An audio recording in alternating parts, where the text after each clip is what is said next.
Welcome back, guys, to another Corsair game, but this time we're in the Canon Corsair, the F4U-4B, and very good aircraft. It even surpasses the performance of the machine gun Corsair version, the F4U-4. It climbs better, it has better effective speed at the altitude ranges that you will find you fighting the most.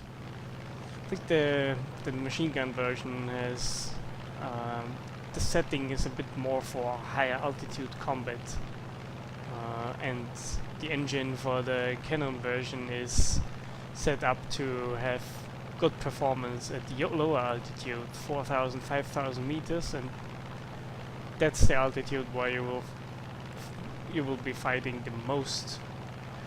And it is very good against the Russians too, because you don't really suffer that much in the performance department compared to the Russians. You also have a rip speed of this plane which is close to 900 kilometers an hour. I recently had a match where I was diving 897 kilometers or something to get away from a German fighter. It seems like that at this speed it won't really accelerate any faster, so that's a bit like a barrier for this plane to 900 kilometers an hour. Also, a good thing of the Canon version of this Corsair is the really strong climb rate. If you see this Griffin Spitfire on the right here, Madman, I'm climbing nearly as fast as he does, and I think in this match my plane was mostly spaded. I had the injection and I also had the cover. I only needed the airframe. So this is pretty much the performance you would get, and it is a good performance for such a heavy aircraft. You can easily climb with planes that are way lighter and normally would be seen as a very good climbing fighter aircraft. With this Canon Corsair you don't have to worry about that. The only planes that you have to worry about are, well, maybe planes like a BF-19K4 and maybe Ki-84s if you're against the Japanese. Also, one thing I will point out is please install the Canon modifications as fast as you can, because without the Canon modifications you will probably overheat your cannons a lot and they're gonna jam. The thing there, because the Canon modification gives you 68% better mean time between failures. One of the highest improvements in the game. I think it's on par with the Canon Bearcat.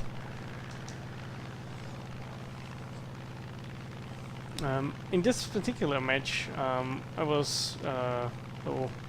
team was already talking, well, we have so many bombers and attackers, how should we win this? And we had some fighters, in particular this Griffin Spitfire and Spitfire back there. We three of us, we will stick together mostly for the whole game, and this will be a key to winning this, because yeah, with such a big disadvantage on fighter aircrafts, because yeah, Wyrons and attackers and attacker like the A-26 and heavy bombers, you're at a very, very big disadvantage. So in case you were in such a matchup, just try to stick together and you have still a chance of winning this when a lot of the enemy fighters are busy doing something else. We were also busy. We have to be honestly that we were lucky that they had 2 TO2s as well. So that's also 2 less bombers, 2 less fighters, sorry, to worry about. Even though TO2s can be used as a heavy fighter pretty effectively, as you will see later on.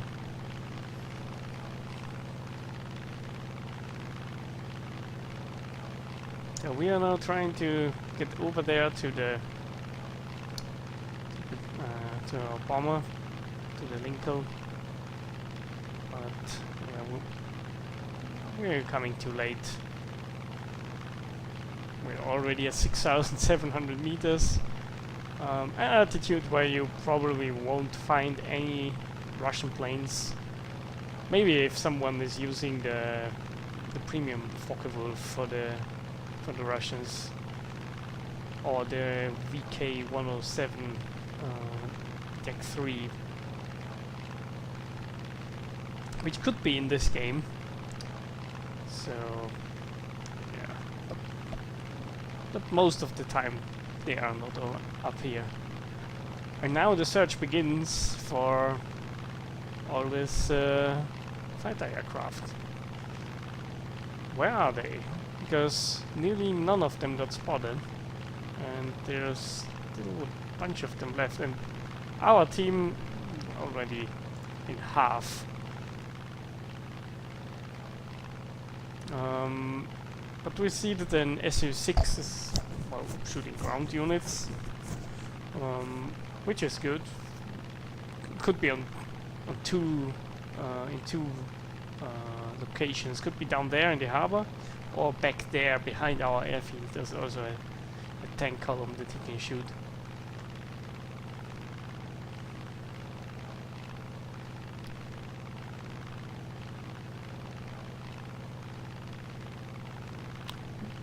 Very soon I will decide to reduce some altitude and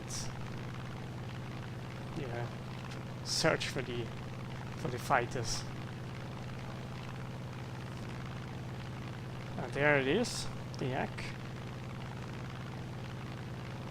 Yak 9.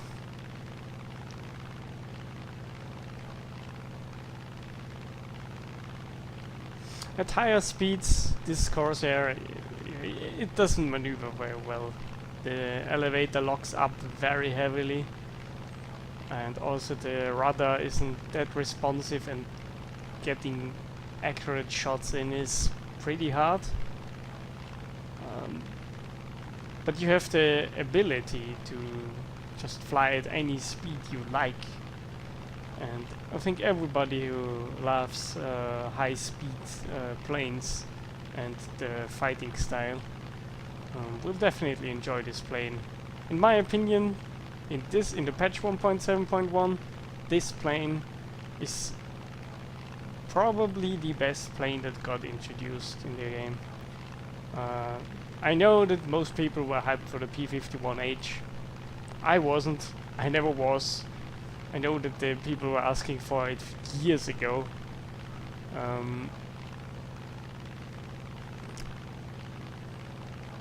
Pretty much because of the 50 cals at 6.7. That's just not a BR where you want to fight with 50 cals, especially wing-mounted ones. Here I don't really want to go in fully, because I don't want to give up all my speed and altitude.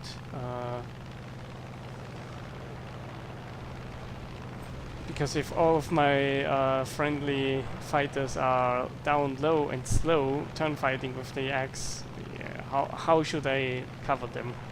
That's why I wasn't diving straight into the Yak. I was waiting and seeing what will happen in the future.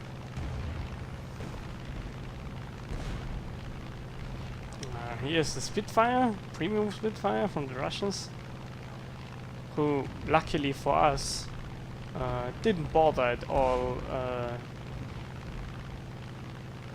in fighting any of our planes. He was just pounding the soft targets on the ground. I really don't know why. Because this Spitfire is so strong, it could easily been above us if it climbed up. We got a small hit in, and now we finish him off. The cannons on this plane are just great. Really great. They do great damage, they have lots of ammo, over 900 rounds. Good belts, even the default belts are probably the best. The only problem I found out with this plane, with the cannons, is they are too powerful for because they are mounted so low on the aircraft. The whole nose drops down if you shoot them. So especially if you're in a stalling fight against other very maneuverable fighters, you will have a problem getting accurate shots in, because the moment you get the nose up and shoot at them, the whole nose will drop and you won't be able to get up again. So that's one thing you should definitely be aware of when flying with the Canon Corsair and going to a maneuvering fight, and also when you're sniping at long range, maybe in a head-on. Here I'm getting jumped by TU2. Luckily, it does enough noise that I'm not gonna notice it. And here we crit the yak. And this diving attack, and on we go. Now we have the strange situation. The two bombers are above us and are booming zooming the fighter planes, which I found very funny at this point.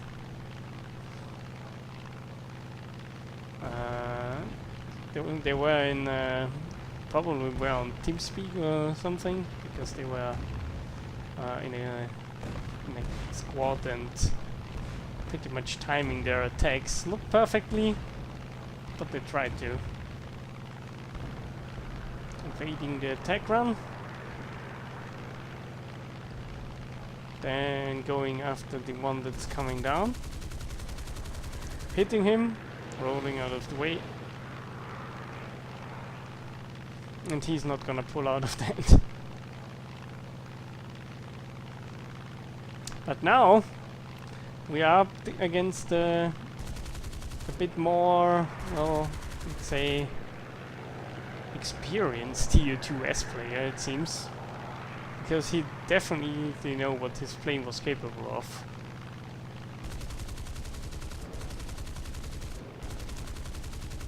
Yeah, here's one example where the moment I shoot, the nose drops down and I can't pull it up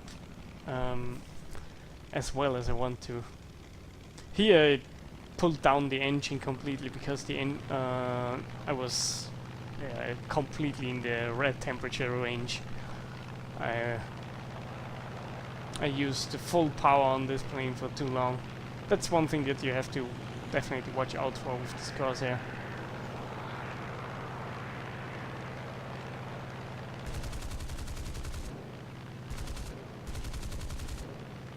I only get some small hits in as far as I remember. Yeah, we get some smoking.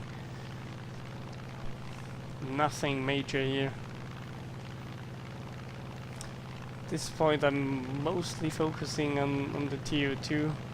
And I wasn't really sure what my teammates were doing, because the Spitfire flying back home, don't know why, because he didn't shoot. He got one assist on the yak probably, so I hope he didn't waste all of his ammo on this one.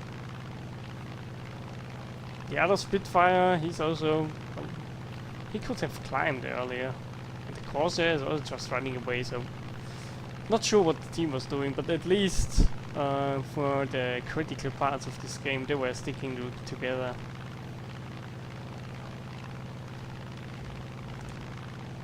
I think the TO2 at this point also wasn't sure what he was doing, or what he should do.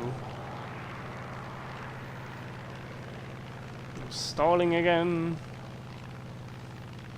I was actually trying to get him to come down, and because with every attack run he does, he loses energy. Here I didn't get hit by him, I just got too fast and I had the flaps out, and yeah, wasn't paying attention. I didn't retract any time from my stall. But that's not a big issue for the Corsair.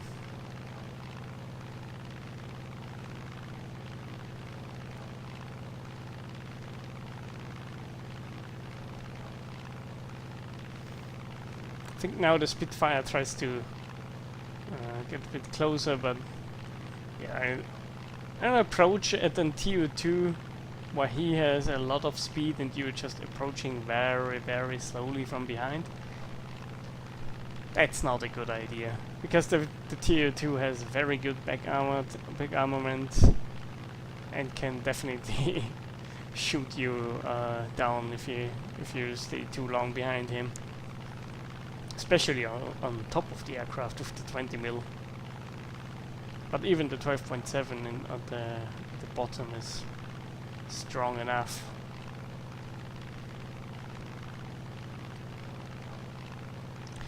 I think he may be losing some power on one engine at this point, because I got him smoking there.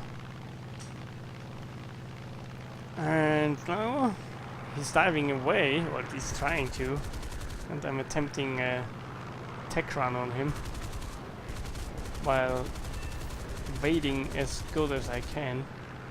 And I light him on fire. Doesn't realize in time that my engine was damaged. I only realize it now. And now I'm a bit anxious that I won't come back to the airfield. And he also will put the fire out very, very soon.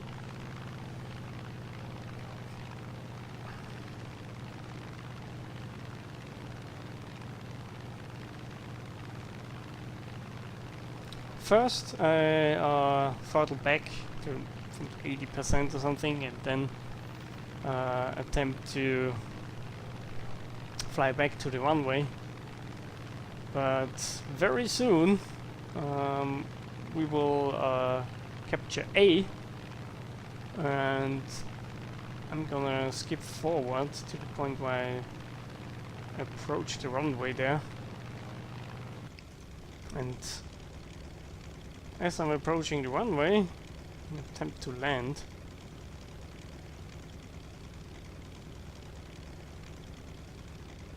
The TO2 will crash. He probably had too much damage on one wing. Yeah, there he goes.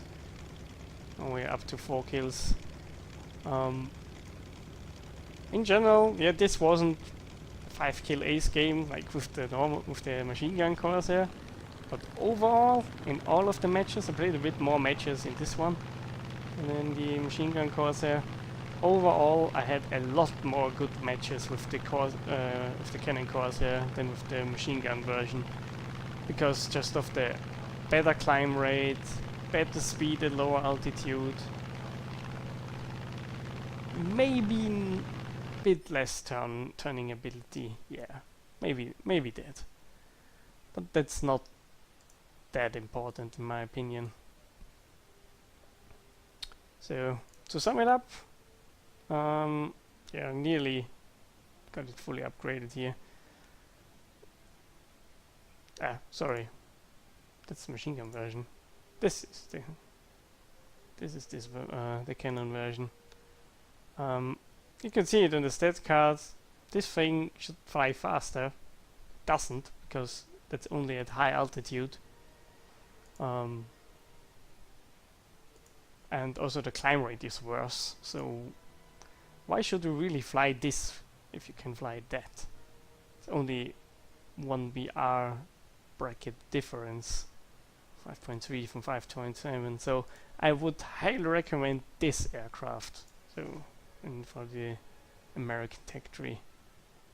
So this is definitely a very, very good aircraft, far better than the normal Quackhead, for example, with the machine guns. Maybe tier for tier as good as the Canon Bearcat, even though this one is definitely easy to fly because you can outturn a lot of the planes that you will face, which you will most of the time cannot do with the Corsair, but sometimes you can, especially in a specific speed range. It turns pretty good. I was also flying in sim match recently with Toast, and yeah, I could outturn most Focke-Wulfs and some 109s, especially at ground level. But you had to be at a very low speed fight with the flaps, because the moment you are in maybe at 400 kilometers an hour and you try to turn there with the 109s, the 109s are most of the time better in that speed range. But if they drop below 300, you will most of the time have to be at the end. So that's it for this Canon Corsair. I highly recommend it. It's a very good aircraft. And good luck unlocking it. See ya.